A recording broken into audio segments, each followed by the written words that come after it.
News తెలుగుకి స్వాగతం. ఈనాటి వార్తా విశేషాలు. ఏలూరు నగరంలో ఉన్న ఫ్లాష్ సంస్థ నిర్వాహకులు శ్రీనివాసరావు ఆధ్వర్యంలో ఈ రోజు విజయవాడ నగరంలోని వరద బాధితులకి 14 లక్షల రూపాయల విలువ కలిగిన వివిధ రకాల వస్తువులు పంపిణీ చేసేందుకు 8 మినీ వ్యాన్లను సిద్ధం చేసి విజయవాడకు పంపించారు. కార్యక్రమానికి ముఖ్య అతిథిగా వచ్చిన ఏలూరు శాసనసభ్యులు బడేటి చంటి పంపిణీ చేసేందుకు సిద్ధంగా ఉన్న వ్యాన్లను జెండా ఊపి ప్రారంభించడం జరిగింది.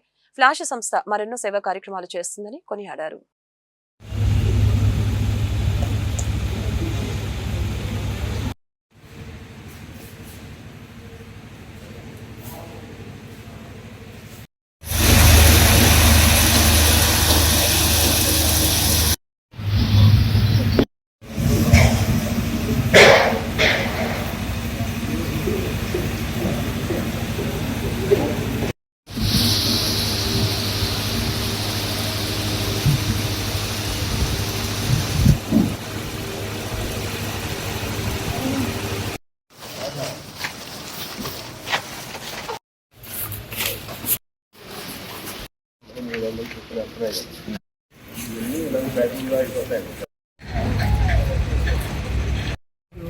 ఎవరైతే మనకి ఇచ్చిన రైతు బజార్లో అందరూ ఆనందపడతారని మీరు ఎవరు ఫోటోలు కోరుకుంటారని కాదు.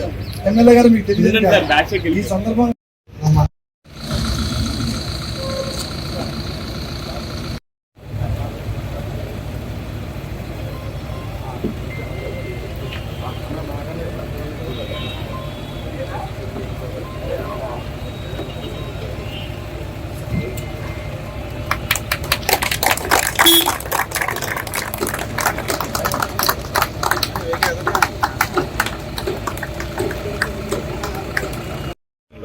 ఏలూరు నుంచి రమారమి 14 లక్షల రూపాయల దాకా వివిధ రూపేణ వాళ్ళకి వరద బాధితులకు అందించాలనే ఉద్దేశంతో ఒక్కొక్కరికి ఒక్కొక్క కిట్ కింద పరుపు, ఫ్యాను, బెడ్షీటు, అలాగే క్లాత్ ఇవన్నీ కూడా వాళ్ళకి అందజేయాలనే ఉద్దేశంతో గ్రౌండ్ లెవెల్లో వాళ్ళ టీములు కూడా తిరిగి ఎవరైతే ప్రభుత్వ సాయం అందినప్పటికీ కూడా ఇంకా ఇబ్బంది పడుతున్నారు, అవి అందినా కూడా చాలా వారు ఉన్నారని అనుకున్నారు, వాళ్ళకి ఇవ్వాలనే ఉద్దేశంతో ఇవాళ ఇక్కడి నుంచి 5 లారీల్లో మరి సామాగ్రిని పంపించడం జరుగుతుంది. అది ప్రతి ఇంటికి కూడా వాళ్ళు అందజేయడం జరుగుతుంది. ఎందుకంటే ఏలూరులో ఇటువంటి స్ఫూర్తిదాయకమైన సేవలు నేను వచ్చిన తర్వాత ఈ 100 రోజుల్లో అనేకమైన ప్రజలు చేశారు. మేము ప్రతి సేవా కార్యక్రమంలో ఏదైతే పాల్గొంటున్నామో వాళ్ళు కూడా ప్రజలు కూడా స్వచ్ఛందంగా మేము ఇది చేస్తామని చెప్పి వాళ్ళు కూడా ముందుకు వస్తున్నారు. వైఎస్ఆర్ సంఘం వారు అవ్వచ్చు, అలాగే వివిధ స్వచ్ఛంద సంస్థలు అవ్వచ్చు, మానవతా సంస్థ అవ్వచ్చు, అందరూ కూడా సీనియర్ సిటిజన్స్ అవ్వచ్చు, ఎవరిని అడక్కోకుండానే రమారమి అన్నా క్యాంటీన్లకు కానీ అలాగే ఈ వరద బాధితులకు కానీ రమారమి 1 కోటి రూపాయల దాకా ఇంతకుముందే చేయడం జరిగింది. అలాగే ఇప్పుడు వీళ్ళు 14 లక్షల రూపాయల రూపాయన వీళ్ళు కూడా పంపించడం జరుగుతుంది. మరి ఇటువంటి స్ఫూర్తిదాయకమైన సేవలు ప్రతి ఒక్కరు కూడా చేయాలి. సమాజం బాగుండాలి అని అంటే ప్రతి ఒక్కరు కూడా ఈ సేవా కార్యక్రమంలో పాల్గొనాలనే ఉద్దేశంతో ప్రతి ఒక్కరు ఇన్స్పైర్ అయ్యి అనేక మంది ఈ కార్యక్రమాలు చేస్తున్నారు. ఇది నిత్యం మరి ఇది ప్రజల్లోకి వెళ్ళినప్పుడు ప్రతి ఒక్కరు కూడా ఇది మనం చేయకూడదా, ఇది మనం చేయొచ్చు అనేది వాళ్ళందరికీ కూడా తెలుస్తుంది.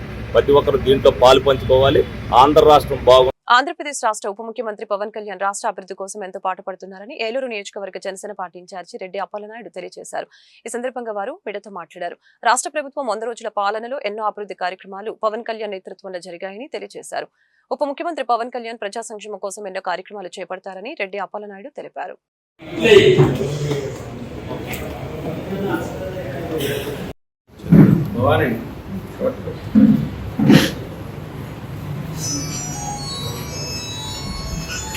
కారణం ఏంటంటే మరి 100 రోజులు దాటినటువంటి ప్రభుత్వం, కూటమి ప్రభుత్వం, జనసేన, తెలుగుదేశం, బీజేపీ కూటమి ప్రభుత్వం మరి ఒక 100 రోజులు పరిపాలన మనం చూసినట్లయితే గత 5 సంవత్సరాలు 100 రోజులకి ఎంత డిఫరెన్స్ కనిపిస్తూ ఉంది అనే దానికోసం ఈరోజు ప్రెస్ మీట్ పెడుతుంది. మరీ ముఖ్యంగా రాష్ట్ర ఉప ముఖ్యమంత్రి పవన్ కళ్యాణ్ గారు పంచాయతీరాజ్ శాఖ 5 శాఖలు నిర్వహిస్తున్నటువంటి నేను గత 35 సంవత్సరాలుగా చూస్తున్నటువంటి సంస్థలో పంచాయతీ వ్యవస్థల్ని, స్థానిక సంస్థల్ని ఏ రకంగా బలోపేతం చేయాలి, ఏదైతే అభివృద్ధికి దూరంగా ఉన్నటువంటి గ్రామీణ ప్రాంతాలను మనం అభివృద్ధి చేయాలన్నటువంటి ఆలోచన ఈ రోజున పవన్ కళ్యాణ్ గారు నిన్ననే చూసాం. 2500 కోట్ల రోడ్డు డెవలప్మెంట్ కోసం 14,000 వర్క్స్కి కేటాయించడం జరిగింది. 1250 కోట్లు మరి సీసీ రోడ్డు నిమిత్తం కేటాయించడం జరిగింది. నేను గతంలో అనేక మంది పంచాయతీరాజ్ మంత్రులుగా జేసీ దివాకర్ రెడ్డి గారు కానీ, అయ్యన్ కోటరెడ్డి గారు కానీ, ముత్త రచనాథ్ గారు కానీ అనేక మంది యొక్క పంచాయతీరాజ్ శాఖ మార్చలుగా ఉన్నప్పుడు లేకపోతే విద్యార్థి గారు కానీ మీరు చూస్తే ఎక్కడ కూడా గ్రామీణ ప్రాంతాలని పట్టించుకున్నటువంటి దాఖలా కానీ వాటి మీద ప్రత్యేకమైనటువంటి దృష్టి పెడతాం కానీ లేదు. మరి రోజున పవన్ కళ్యాణ్ గారు వారికి ఉన్నటువంటి గ్రామీణ ప్రాంతాల మీద కానీ అభివృద్ధి పట్ల కానీ అంకిత భావంతో మరి ఈ రోజున అరకొర నిధులు ఉన్నప్పుడు కూడా మరి వచ్చినటువంటి 100 రోజుల్లోనే ఒకవైపున దాదాపు 3,750 కోట్ల రూపాయలు రోజున గ్రామీణ ప్రాంతాలకి అభివృద్ధి కోసం, రోడ్లు డెవలప్మెంట్ కోసం రిలీజ్ చేయడం అనేది ఒక నిదర్శనం, ఆదర్శానికి నిదర్శనం అనేది చాలా స్పష్టంగా ఉన్నటువంటి ముఖ్యమంత్రి నారా చంద్రబాబు నాయుడు గారు, టెక్నాలజీని వినియోగించి డెవలప్ చేసేటువంటి నారా చంద్రబాబు నాయుడు గారు ఒకవైపున సిద్ధాంతాలు, ప్రజల మనోభావాలు, ప్రజల ఆస్తికి ట్రస్ట్కి మనం ఒక చైర్మన్గా, ఒక అధికారులుగా మనం ఉండాలి తప్పించి దాన్ని దోపిడీ చేయకూడదు అనేటువంటి ఆలోచన ఏదైతే ఉందో పవన్ కళ్యాణ్ గారు మరి చాలా స్పష్టంగా చెప్పారు. నేను చాలామంది దాదాపు 86 నుంచి చూస్తా ఉన్నాం, 89 నుంచి సున్నంగా చూస్తా ఉన్నాం. అనేక మంది మంత్రులు చూసాం, అనేక శాఖలు నేను చూస్తూ ఉన్నాను. అన్ని దీంట్లో కూడా ఎక్కడ కూడా నిధులు కేటాయించకుండా. ఏలూరు జిల్లా లింగపాలెం మండల పరిషత్ కార్యాలయంలో ప్రజల పరిష్కారానికి ప్రజావేదిక జరిగింది. ప్రజలతో ఎమ్మెల్యే రోషన్ కుమార్ మాట్లాడారు. గ్రామాల అభివృద్ధి నా అజెండా అని, గ్రీవెన్సలతో ప్రజా సమస్యల పరిష్కారం జరుగుతుందని తెలియజేశారు. ప్రతి ఫిర్యాదు యాప్ లో నమోదు చేయాలని తెలియజేశారు. అలాగనే ప్రజా పరిష్కారం ఉండాలని చింతలపూడి ఎమ్మెల్యే సొంగ రోషన్ కుమార్ తెలిపారు. ప్రజల నుంచి వినతులు స్వయంగా స్వీకరించి ప్రతి ఫిర్యాదు నమోదు చేసి పరిష్కారం చేయాలని ఎమ్మెల్యే అధికారులకి ఆదేశాలు జారీ చేశారు.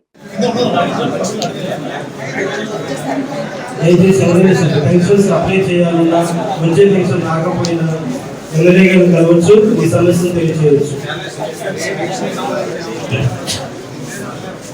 ఇంకా పెన్షన్ సంబంధించి అప్లికేషన్ పెన్షన్ సంబంధించి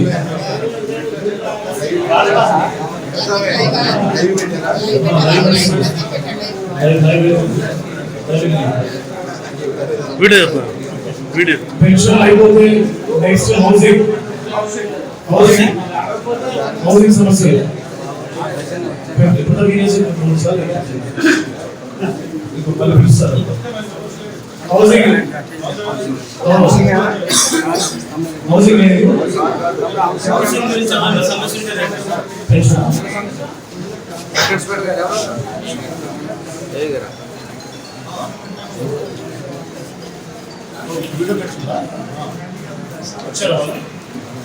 అప్లికేషన్ వచ్చారు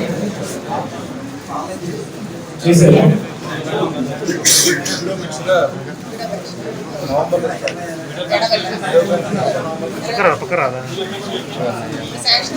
నవంబర్లో అప్లై చేసుకుని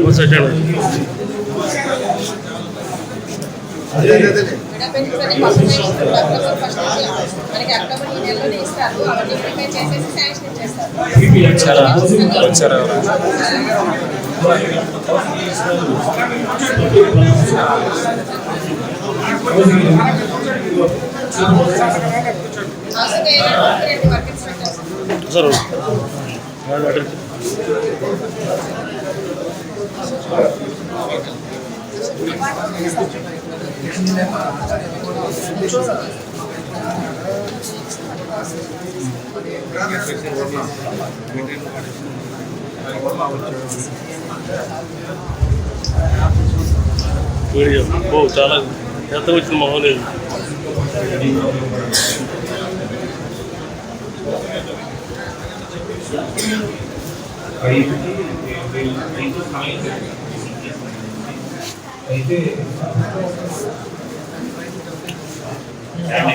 బియ్యం గింజలపై అక్షరాలు రాయటం, అగ్గిపుల్లల మీద బొమ్మలు గీయటం వంటి మైక్రో ఆర్ట్స్ పిల్లలు పెద్దలు ఎవరైనా నేర్చుకోవచ్చని ఏలూరులోని హెలాపురి బాలోత్సవం ఆహ్వాన సంఘం అధ్యక్షులు ఆలపాటి నాగేశ్వరరావు తెలియజేశారు. 3 రోజులు దసరా మైక్రో శిక్షణ శిబిరం ముగింపు సభ జరిగింది. బియ్యం గింజలపై అక్షరాలు రాయటం నేర్పిన దొర శివప్రసాద్, అగ్గిపుల్లలపై బొమ్మలు చెక్కటం నేర్పిన మేతర సురేష్ బాబుల సత్కారం చేశారు.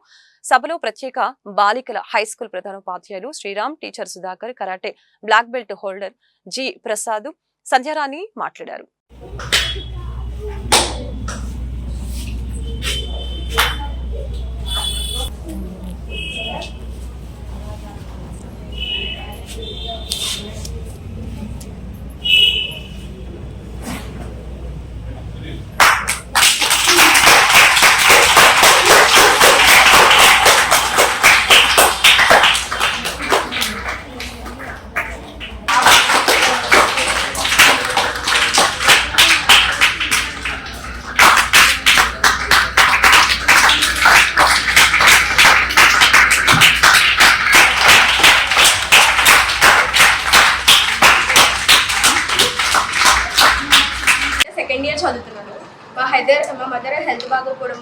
స్టడీస్ ఇంట్లోనే కంటిన్యూ చేస్తాను. అసలు బియ్య గింజ మీద రాయటమే గ్రేట్ కదా, అలాంటిది మీరు వచ్చి మొత్తం బియ్య గింజ మీద ఒక పేరు రాపించి నేర్పించారు అసలు. కానీ దీన్ని మార్కెటింగ్గా రేపు పొద్దున ఎప్పుడైనా బయటకు వెళ్ళి జీవనోపాధిగా జస్ట్ ఫ్రెండ్స్కి కానీ గిఫ్ట్స్ ఇచ్చుకోవడానికి కానీ నేర్చుకున్నందుకు ఉపయోగం ఉంది. ఎలాగైనా కీ చైన్ తయారు చేశాను, రేపు మార్కెటింగ్ చేసుకొని ఏదైనా. నా పేరు పార్నిత, నేను 6వ తరగతి చదువుతున్నాను పిఎంశ్రీ కేంద్రీయ విద్యాలయ స్కూల్లో. నేను పెద్దయ్యాక ఒక ఆర్ట్ టీచర్ అవుదాం అనుకుంటున్నాను.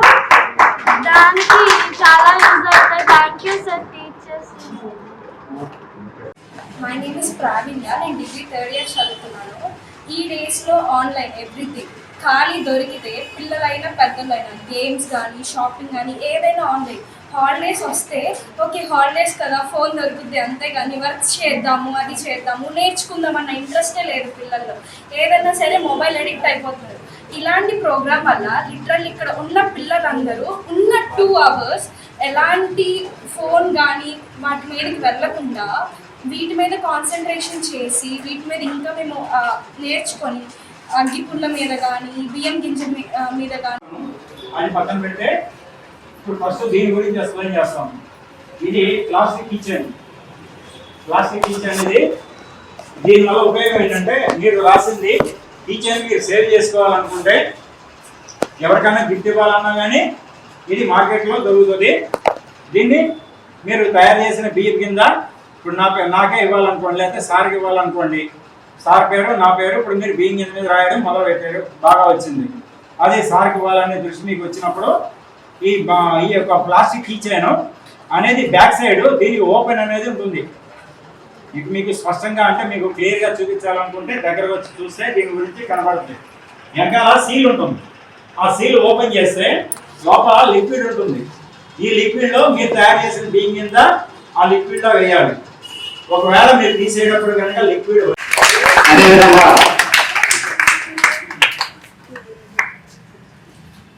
అగ్గిపుల్లల మీద సబ్బుల మీద బొమ్మలు గీయటం నేర్పినటువంటి మేతారావు సురేష్ బాబు గారిని వేదికపై రావాల్సిందిగా కోరుతున్నాం. ఈ రోజా రేప అనుకుని కరాటే కూడా కరసామ శిక్షణ జరుగుతుంది ఆర్టీజీ హై స్కూల్లో. కరాటే కూడా నేర్పడానికి ఉచితంగా సేవలు అందించడానికి వచ్చినటువంటి ప్రకాష్ గారిని జి ప్రకాష్ గారిని కూడా పాఠశాలలో మనకి చాలా మంది విద్యార్థులు ఉంటారు, చదువుకుంటారు. ఎవరు బాగా చదువుతారంటే 10 మంది ఉండొచ్చు, 20 మంది ఉండొచ్చు. కానీ ఎవరు డ్రాయింగ్ బాగా వేస్తారు, లేకపోతే ఎవరు ఇటువంటి ప్రత్యేకాలని కలిగి ఉంటారంటే కొంతమందే ఉంటారు. అటువంటి వాళ్ళు అందరూ ఉంటారు. వాళ్ళకి ప్రత్యేక గుర్తింపు ఉంటుంది మన తరగతిలో. సో ఇటువంటి కళలు మనకి నేర్చుకోవడం వల్ల మనం మన పాఠశాలలోనే కాదు మన తరగతిలో విద్యార్థులందరి ముందు ఒక ప్రత్యేక గుర్తింపుని తెచ్చుకోగలుగుతాం అనమాట. సో అందువల్ల విద్యార్థులందరూ కూడా ఖాళీ ఉన్న సమయంలో ఇటువంటి కళలను అభ్యసించాలి. అభ్యసిస్తే మీకు ఒక ప్రత్యేక గుర్తింపు కలుగుతుంది. ఈ కళలు ఏలూరు నగరంలోని అగ్రహారంలో ఉన్న రామకోటి ప్రాంగణంలో rainbow kitty team Dandiya event లో గుడిమెట్ల నాగలక్ష్మి, ఐశ్వర్య, గొల్లపూడి జయలక్ష్మి ఆధ్వర్యంలో నిర్వహించడం జరిగింది. కార్యక్రమానికి ముఖ్య అతిథిగా హాజరైన ఏలూరు నియోజకవర్గం Janasena party incharge Reddy Appalanaidu organising committee ఘనంగా స్వాగతం పలికింది. అనంతరం దాండియా ఈవెంట్ ను రెడ్డి అప్పలనాయుడు చేతుల మీదుగా ప్రారంభించారు.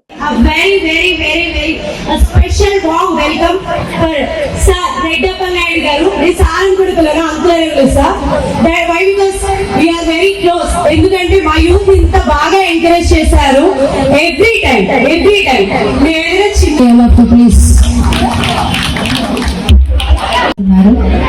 ఆహ్వానం మేరకు పిల్లలపైన విచ్చేసినందుకు ధన్యవాదాలు తెలియజేస్తున్నాము. రెడ్డప్పలనాయుడు గారు వారు చేసినటువంటి మిత్ర బృందానికి స్వాగత సమాజాన్ని ధన్యవాదాలు.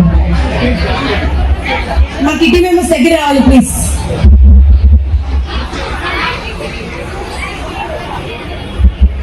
సరే చూద్దాం.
చూడటం, చాలా చక్కటి ఆర్గనైజేషన్ చేయటం, మహిళలందరినీ కూడా ఒక వేదిక దగ్గర తీసుకురావటం, వారికి అనేకమైనటువంటి విషయాల్ని పంపిస్తూ తీసుకురావటం, అన్నీ కూడా ఏంటంటే రేపు ఈ ఆధ్వర్యంలో చాలా ఇంతకుముందు కూడా కార్యక్రమాలు, చాలా మంచి కార్యక్రమాలు చేశారు. మరి ఈ రోజున మహిళా సోదరీమణులందరూ కూడా పవన్ కళ్యాణ్ గారు చేస్తున్నటువంటి కార్యక్రమాలు మేము చూస్తాం. ఏదైతే సనాతన ధర్మం ఏదైతే ఉందో దాన్ని ఈ యొక్క రాష్ట్రంలోనూ దేశంలోనూ పెంపొందించాలి. మరి మహిళల్ని వారి యొక్క ఆత్మగౌరవాన్ని కాపాడాలి. ఎవరు మతాలపై ఇంకొక మతం దాడి చేయకూడదు, అన్ని మతాలు కూడా సమానంగా ఉండాలి, ఒకరినొకరు అభిమానించాలి, ప్రేమించాలి, ఆప్యాయత ఉండాలి అనేటువంటి ఒక అద్భుతమైనటువంటి కార్యక్రమాన్ని తీసుకుంటే కాక మరి తిరుపతిలో, ఎందుకంటే తిరుపతిలో మహాప్రసాదంలో జరుగుతున్నటువంటి కల్తీ విషయంలో కూడా ఆయన చాలా వారి యొక్క బలాన్ని ఇప్పి సుప్రీంకోర్టు స్పందించే విధంగా వారు తీసుకురావడం అనేది చాలా గొప్ప విషయం. ఈ రోజున సమాజంలో ఏం జరుగుతూ ఉంది, మన ప్రాంతంలో ఏం జరుగుతూ ఉంది, రాష్ట్రంలో ఏం జరుగుతూ ఉంది, దేశంలో ఏం జరుగుతూ ఉంది, ప్రజల యొక్క బాధ్యత ఏంటి, ప్రజల యొక్క బాధ్యతని గుర్తు చేస్తూ వారు తీసుకుంటున్నటువంటి కార్యక్రమాలు మనం చూసాం. ఈ 3 నెలల 10 రోజులు యొక్క ప్రభుత్వం ఏర్పడిన దగ్గర నుంచి కానివ్వండి, 2014 నుంచి వారు చేస్తున్నటువంటి ప్రజల పక్షాన ప్రజల సమస్యల పట్ల ప్రభుత్వాలు నిలదీస్తూ ఆ రోజు నుంచి ఈ రోజు వరకు మరి ఈ రోజు అధికారంలోకి ఏలూరు జిల్లా ఉంగుటూరు నియోజకవర్గ కాంగ్రెస్ పార్టీ విస్తృత స్థాయి సమావేశం భీమడోలు మండలంలో ఎర్రంశెట్టి ఏడుకొండల ఆర్గనైజింగ్ లో ఉదయం 11 గంటలకు ఏర్పాటు చేయడం జరిగింది. ఈ సమావేశానికి పుంగటూరు నియోజకవర్గంలోని 7 మండలాల అధ్యక్ష కార్యదర్శులు, వివిధ అనుబంధ సంఘాల అధ్యక్ష కార్యదర్శులు, ముఖ్య నాయకులు, కార్యకర్తలు, మహిళా కార్యకర్తలు విధిగా హాజరు కావాల్సిందిగా జిల్లా అధ్యక్షులు రాజనాల రామ్మోహన్ రావు ఆదేశాలు జారీ చేశారు. వచ్చిన సందర్భంగా మన భీమడోలు మండల కాంగ్రెస్ అధ్యక్షుల ఆధ్వర్యంలో ఇక్కడ ఈ సమావేశం ఏర్పాటు చేసిన కార్యకర్తలందరి యొక్క మనోభావాల్ని ఇవాళ సంజీవ్ రెడ్డి గారికి అందరూ చెప్తున్నారు. ఇక్కడ పార్టీని బలోపేతం చేయడంలో భాగంగా మనందరం కలిసి ఒక పేరు ఇచ్చి కోఆర్డినేటర్స్గా ఎవరు యాక్టివ్గా ఉంటారో వాళ్ళందరి పేర్లు తీసుకోవడానికి ఆయన అందరి అభిప్రాయాలు అడిగారు. ఆయనకి అందరి అభిప్రాయాలు కూడా చెప్తున్నారు కాబట్టి ఇప్పుడు ఆయన మాట్లాడతారు.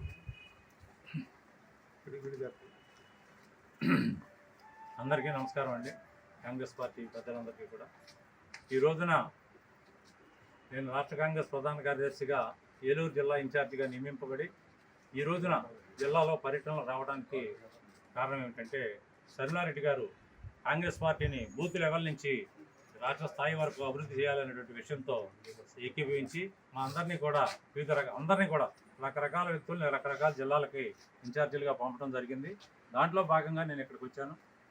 మా యొక్క ముఖ్య ఉద్దేశం ఏమిటంటే జిల్లా ప్రెసిడెంట్ని స్ట్రెంగ్థన్ చేయడం కోసం బలం చేకూర్చే విధంగా ప్రతి నియోజకవర్గానికి ఒక సమన్వయకర్తను నియమించి ఆ సమన్వయకర్త ద్వారా మండల ప్రెసిడెంట్లు నియమించి మండల ప్రెసిడెంట్ల ద్వారా గ్రామ ప్రెసిడెంట్లు నియమించి గ్రామ ప్రెసిడెంట్ల ద్వారా బూత్ కమిటీలు నియమించి ఖచ్చితంగా కాంగ్రెస్ పార్టీని గ్రామ స్థాయి నుంచి కూడా అభివృద్ధి చేయాలని ఏకైక ఉద్దేశంతో ఈ కార్యక్రమం మొదలుపెట్టాం.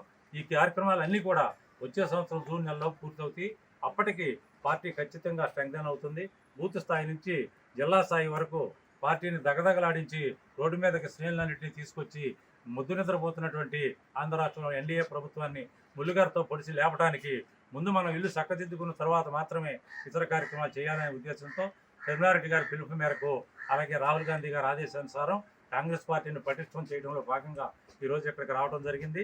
ఇప్పుడు గత 100 రోజులుగా ప్రభుత్వాన్ని ఏలుతున్నటువంటి ఎన్డీఏ ప్రభుత్వం ముద్దు నిద్రపోతా ఉంది. 2-3 విషయాల్లో కొన్ని చేసినప్పటికీ కూడా ఈ సామాజిక పెన్షన్లు, ఉద్యోగస్తులకు జీతాలు, రిటైర్ అయిన ఉద్యోగులకు జీతాలు తప్ప పెన్షన్లు తప్ప వీళ్ళు పెద్దగా వరకదోసిందేమీ లేదు. వాళ్ళ మీద వీళ్ళు వీళ్ళ మీద వాళ్ళు ఎత్తిపొడుచుకోవటం, లడ్డు అని అదని ఇదని నానా ఆగం చేసుకుంటున్నారు తప్ప పరిపాలన మీద వీళ్ళు దృష్టి పెడతలేదు. ఖచ్చితంగా నిన్న సరినారెడ్డి గారు విశాఖపట్నంలో అల్టిమేటం ఇస్తే 4200 మందిని వెంటనే మళ్ళీ విధుల్లోకి స్టీల్ ప్లాంట్ తీసుకుందంటే అది సరినారెడ్డి గారికి ఉన్నటువంటి పటిష్టమైనటువంటి నాయకత్వం. ఇప్పటి వరకు మనకు సరైన నాయకత్వం లభించలేదు. సరినారెడ్డి గారి రూపంలో మనకు తిరుగులేనటువంటి నాయకత్వం మనకు వచ్చింది. కాబట్టి షర్మిల నాయకత్వంలో మనం కాంగ్రెస్ పార్టీని జిల్లాలో దగదగలాడించే విధంగా కాంగ్రెస్ పార్టీ జెండాను మరలా ఎగిరే విధంగా చేసి మీరందరూ కూడా సహకరించి రాజనాల రామ్మోహన్ గారిని బలపరచడం ద్వారా కాంగ్రెస్ పార్టీకి అండగా నిలబడాలని కోరుతున్నాను. ప్రతి ఒక్కరూ కూడా ఇదే ఉద్దేశంతో పనిచేస్తే మన పార్టీని ముందుకు తీసుకు. పశ్చిమ గోదావరి జిల్లా భీమవరం పట్టణంలోని శ్రీ మావులమ్మ అమ్మవారి దేవస్థానంలో దేవీశర నవరాత్రి ఉత్సవాలు వైభవంగా జరుగుతున్నాయి. ఈ ఉత్సవాల్లో భాగంగా ఈ రోజు శ్రీ అమ్మవారిని గాయత్రీదేవి అలంకరణలో దర్శనమివ్వడం జరిగింది. ఈ సందర్భంగా సహాయ కమిషనర్ బుద్ధ మహాలక్ష్మి నగేష్ భక్తులకి కావాల్సిన అన్ని ఏర్పాట్లను చేశారు. ఆలయ సహాయ కమిషనర్ బుద్ధ మహాలక్ష్మి నగేష్ అందరికీ శేషవస్త్రం ప్రసాదాలని అందజేశారు.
శైశిరో పరమేష్ఠి శైశిరో పరమేష్ఠి పరమేష్ఠి శైశిరో పరమేష్ఠి దివో దివః పరమేష్ఠి శైశిరో పరమేష్ఠి దివః పరమేష్ఠి దివో దివః పరమేష్ఠి పరమేష్ఠి దివః సూర్యః సూర్యో దివః పరమేష్ఠి పరమేష్ఠి దివః సూర్యః పరమేష్ఠి పరమేష్ఠి దివః సూర్యః సూర్యో దివో దివః సూర్యః సూర్య ఇతి సూర్యః ప్రోధదశ్వో శ్వ ప్రోధ ప్రోధదశ్వో నశ్వ ప్రోధ ప్రోధదశ్వో అశ్వో నయవసే యవసేన. ప్రజాసేవకు తాను ఎల్లప్పుడూ సిద్ధంగా ఉంటానని దెందలూరు శాసనసభ్యులు ప్రభాకర్ మరొకసారి నిరూపించారు. జంగారెడ్డిగూడెం మండలంలోని మధ్య ఆంజనేయ స్వామి దేవాలయంలో పెదవేకి మండలం ముండూరు గ్రామానికి చెందిన 50 మంది మహిళలు చిన్నారులతో కూడిన భక్త బృందం పాల్గొని దేవాలయంలో కోలాటం నిర్వహించారు. తిరిగి ఇంటికి వెళ్లే క్రమంలో కామవరపుకోట సమీపంలో వారు ప్రయాణిస్తున్న వ్యాను సాంకేతిక లోపంతో ఆగిపోయింది. క్రమంలోనే జంగారెడ్డిగూడెంలో జరిగిన కార్యక్రమంలో పాల్గొని తిరిగి వస్తున్న చింతమనేని ప్రభాకర్ రహదారిపై ఆగి ఉన్న వ్యాన్ను చూసి వెంటనే ఆ విషయం తెలుసుకుని వారు స్వగ్రామం వెళ్లడానికి డీసీఎం వ్యాన్ ఏర్పాటు చేశారని తెలిపారు. వారంతా ఇంటికి చేరేలా చర్యలు తీసుకున్నారు. తమ అవసరాన్ని గుర్తించి అడగకుండానే నేను ఉన్నాను అంటూ అండగా నిలిచిన దెందులూరు ఎమ్మెల్యే చింతమనేని ప్రభాకర్ కి చిన్నారులు మహిళలు కృతజ్ఞతలు తెలిపారు.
ఎక్కిస్తానండి.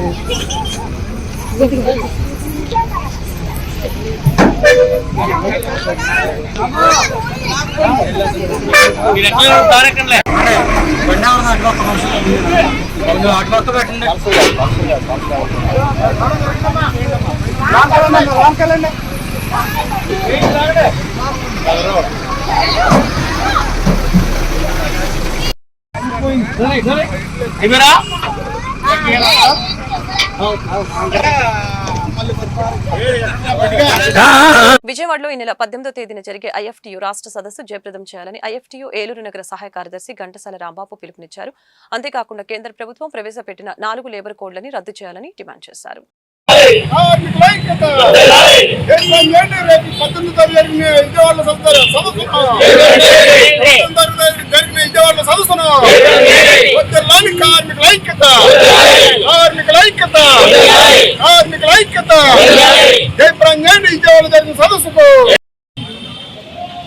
నా పేరు మంగప్పారావు, భారత కార్మిక సంఘాల సమీక్ష ఐఎఫ్టియు నగర జాయింట్ కార్యదర్శి.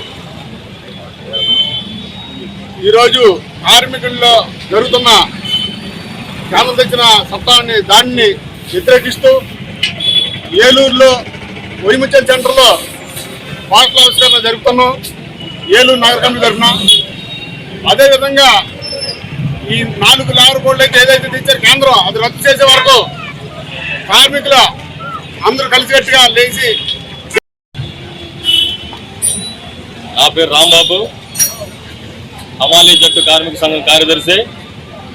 రేపు 18వ తారీఖున విజయవాడలో జరుగుతున్నటువంటి ఐఎఫ్టియు రాష్ట్ర సదస్సును జయప్రదం చేయాలని ఈరోజు ఇక్కడ వైఎంఎస్ఎల్ సెంటర్లో ఆ సదస్సుకు సంబంధించినటువంటి పాంప్లెట్స్ని రిలీజ్ చేయడం జరుగుతున్నది. ఆ సదస్సు యొక్క ఉద్దేశం ఈ దేశంలో కార్మిక వర్గంపై జరుగుతున్నటువంటి దాడిని ఖండిస్తూ గతంలో ఉండేటటువంటి కార్మిక చట్టాలను 4 లేబర్ కోడ్లుగా రద్దు చేసి తయారు చేసి కేంద్ర ప్రభుత్వం అమలు చేస్తా ఉన్నది. ఆ 4 లేబర్ కోడ్ని రద్దు చేయాలని, అలాగే ప్రైవేటు పారిశ్రామిక వాడల్లో జరుగుతున్నటువంటి ప్రమాదాలు నివారించే విధంగా చర్యలు తీసుకోవాలని, అదేవిధంగా క్రిమినల్ కోడ్ అని చెప్పేసి 4 చట్టాలు తీసుకొచ్చి భారత క్రిమినల్ కోడ్ అని పెట్టి ప్రజలు మరింత హింసించేటటువంటి చట్టాలని ప్రవేశపెడతా ఉన్నారు.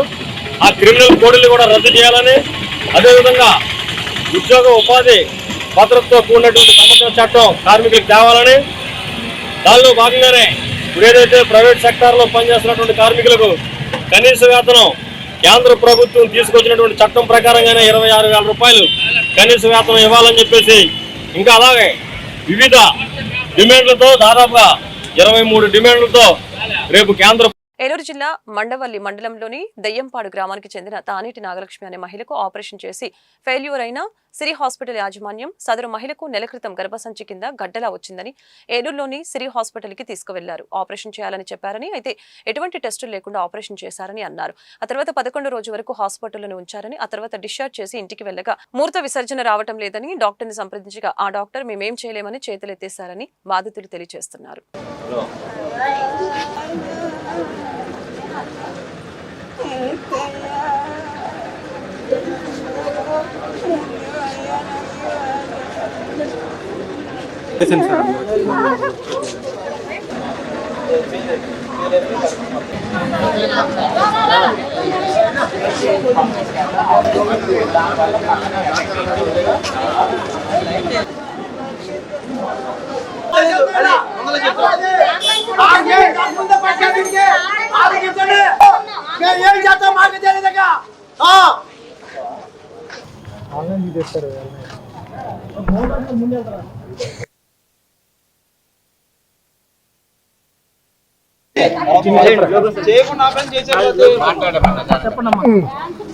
నేను నార్మల్గా తీసుకొచ్చానండి, హాస్పిటల్ తీసుకొస్తే గడ్డ అన్నారని 2 రోజులు ఆపరేషన్ పడిపోవాలని చెప్పారు.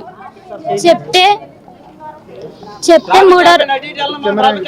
మూడో రోజు ఆపరేషన్ 2 రోజులు ఆపరేషన్ పడిపోవాలన్నారు. సరే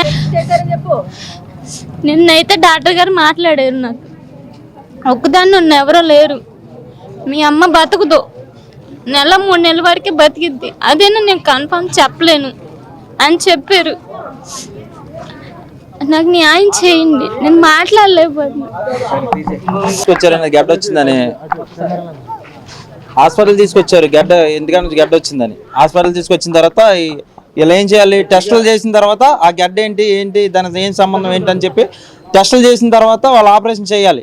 వాళ్ళు టెస్టులు ఏం చేయకుండా ఆపరేషన్ చేసి మనిషిని ప్రాణాలు పోయే పరిస్థితి దాకా తీసుకొచ్చి వాళ్ళు ఏం చేశారు, 11వ రోజు డిశ్చార్జ్ చేశారు.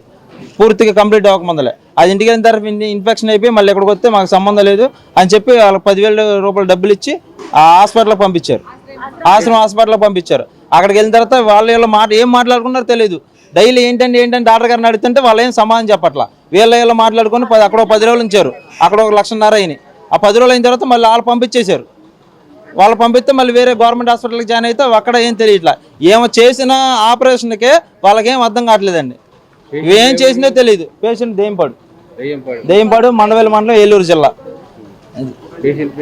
పేషెంట్ పేరు తానేటి నాగమణి. అది వీళ్ళ ఏంటంటే వీళ్ళ చేయకుండా ఆపరేషన్ చేశారండి, వీళ్ళకి సంబంధం లేదు. వీళ్ళ టెస్టులు చేసి ఆ టెస్ట్ చేసిన తర్వాత క్యాన్సర్ అని తెలిసింది అనుకోండి, తెలిసినప్పుడు ఏం చేయాలి, అక్కడ వేరే హాస్పిటల్లో పంపించాలి. అలా పంపించకుండా వీళ్ళు ఆ డబ్బుల కొరకు హాస్పిటల్ ఆపరేషన్ చేసి మనిషిని ప్రాణాలు పోయేదాకా పరిస్థితి తీసుకొచ్చి ఈ రోజున ఈ అంబులెన్స్లో పెట్టారండి. అవేమో కేకలేస్తుంది, ఎప్పుడు చచ్చిపోతే తెలియదు. అటువంటి పరిస్థితి. ఎంత హాస్పిటల్ అన్నీ తిప్పాము, 4 లక్షలు అయినాయి. ఏంటంటే మాకు ఈ పరిస్థితి మీరు చేయడం వల్ల మాకు ఈ పరిస్థితి వచ్చింది. మేము దగ్గరకు వస్తే మీ చేతనైతే మీరు చేసుకోండి, మేమేం చేయాలో మీ చేతనైతే మీరు చేసుకోండి సమాధానం చెప్తున్నారు నెగ్లెక్ట్గా. మనిషికి ఉన్న పేషెంట్కి ఆమెకు ఏదో ఒకటి న్యాయం చేయాలండి. న్యాయం చేసేదా ఇక్కడ నుంచి తీయం, న్యాయం జరగాలి. ఎందుకు ఆమె ఆపరేషన్ చేసింది ఏంటి, ఆ సంబంధాలు ఆపరేషన్. ఈ వార్తలు ఇంతటితో సమాప్తం. మరొక బులెటిన్ మళ్ళీ కలుద్దాం. నమస్కారం.